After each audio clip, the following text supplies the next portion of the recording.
Hello students, today we are going to start unit 2 chapter 1. Okay, so before we start with the topic algorithm and the flow charts, first we should understand what is the importance of the algorithm and the flow chart. In practice, what happened to solve a real life problems, first we have to define the problem and then design the algorithm to solve it.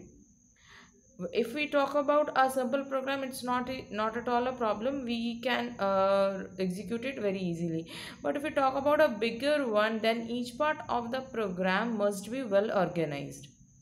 In short, algorithms are used to simplify the program implementation. Once the algorithm is written down, the next step is we have to prepare flowchart.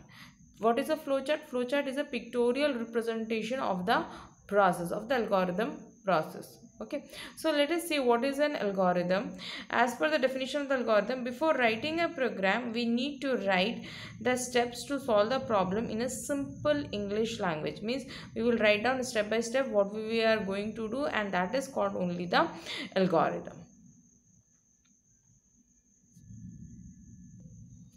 Now, program execution can be categorized into three ways.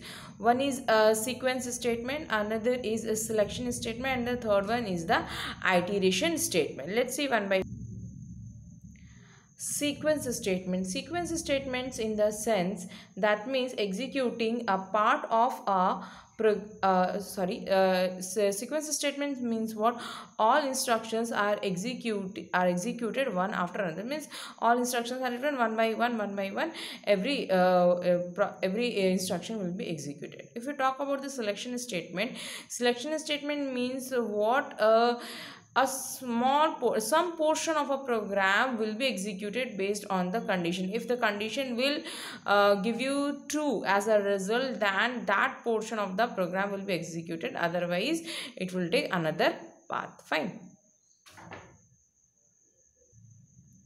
Next is what? Iteration. Iteration or the looping structure when we want to execute a particular set of instruction more than one time. Okay, so basically this type of structure is what? Certain set of statements are executed again and again based upon a conditional state test. As long as the conditional state will give you true, the given set of instruction will keep on executing. When the conditional test will become false, it will stop executing. Now let us see how we can write an algorithm. It's a very simple algorithm we have written. Write an algorithm to print good morning. Whenever we are going to start algorithm, the first step is what? We have to write start. Step 1, start. What we need to do according to the question, we want to print good morning, and once it is over, the algorithm at the end, we have to write what? Stop. Okay, so this is a very simple one, how to print good morning. Let us see the next algorithm. Write an algorithm to find the area of a rectangle. So again, it is very simple, but here if what is required, we have to accept values from the user. As I have already told you that the first step of the algorithm will always be start. So we have already started. Next, take length and breadth and store them as L and B. L and B are nothing. These are the variables where the value of the length and breadth of the rectangle is stored. After that, what we need to do, we have to multiply length and breadth, and whatever the result will come, it will store in a variable that is called what? The area. In the step 4, we are going to print the value of the area. After printing the value of the area, it is over. In the last step, we have to write what? Stop. So we have seen till now the algorithm. Now let us see the flowchart. Flowchart is what? After writing the algorithm, this algorithm is translated into a pictorial representation. So the pictorial representation of a program is called what? The flowchart. To draw a flowchart, we use different symbols. Let us see what are those symbols we use. The first one, oval shape, this is used for what? The start and stop. As I have already told you in the algorithm, we write start and stop. So if we want to display it using the flowchart, we are going to use this shape. Next, we are going to use this particular shape for the input and the output. We are going to use the rectangle shape for the processing box. This is what the diamond box used for the decision box. These are the flow lines. It shows the flow of control. And the next is the connector. If you cannot finish it within one page, and if you want to show it in the the another page we use the connector. Now let us see some of the flowcharts. Now this is a simple flowchart. Draw a flowchart to find a simple interest. As I have told you, the ways of execution of a program can be categorized into three ways. If you can recall, one is the sequence statement, and this is the selection, and another is the iteration. This is a very simple one. This is what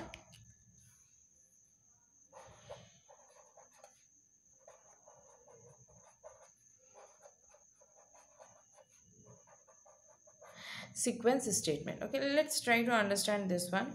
Draw a flowchart to find the simple interest. First we will start the flowchart.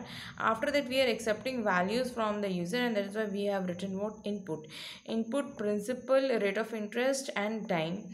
After that we have applied the formula to calculate the value of the simple interest over SI is the variable. After doing the calculation, the value will be stored in the SI.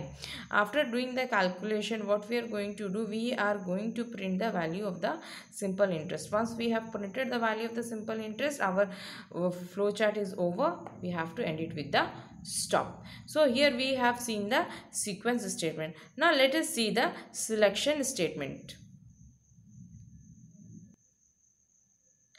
This is a very simple flowchart based on the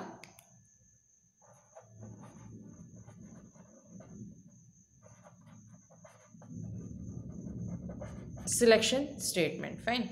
Selection statement in the sense a part of a program, a portion of a program will be executed on the basis of the condition. Let's see. Draw a flowchart to find the bigger number among two numbers. Okay. So over here we have we are going to accept values from the user for the variable a and b. Okay. So let's say for variable a and b, let's say for the variable it is what 5, and for b the user has entered what 10. Okay, so now here how the execution will take place. Let's see. Is a is greater than b. What is the value of a? We have accepted from the user, that is what 5. And what is the value of the b? The value of the b, that is what the 10. Okay, so now over here, is a greater than 10? Yes or no? Is a is greater than a is greater than b, that means 5 is greater than 10? No. That means what we are going to print? We are going to print the b. What is the value of the b? That is what the 10. So 10 will be displayed in this condition. Clear? Now let's say if the user would have entered, let's say 50. If the user would have entered the value of the a as the 50 and the value of the b as a 10, then what would have been the scenario? Let us see. Now here the condition will be checked. Is 50 is greater than 10? Is a is greater than b? Yes, it is. So the value of a will be printed. So in the second case, what will happen? The value of a, which is 50, it will be displayed. And after that, it will display you what? Stop. So on this condition, either true or false, a portion of our program will be executed. It will never happen that both the situation will occur together. No, it will never happen. If it produces no, then the no part will be executed. If it produces yes, then the yes part will be executed. So this is what the selection statement.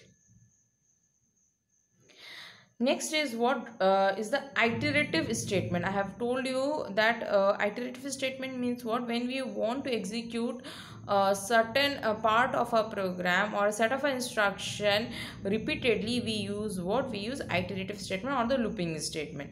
So here is a very good example, very simple example we have taken. Draw a flowchart to print numbers from 1 to 5. We are supposed to print numbers from 1, 2, 3, 4, 5. Once we will reach to 5, we have to stop. Okay, so what is our initialization? From where we will start? Our initialization is what? 1. Every time the value will increase by 1. Okay, and how long it will go? It will go till 5. So in every loop, always remember my dear students, in every loop there are 3 things. First is what? Initialization. Second is what?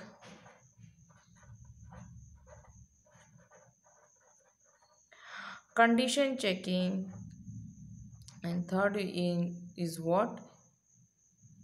Increment or decrement. Fine.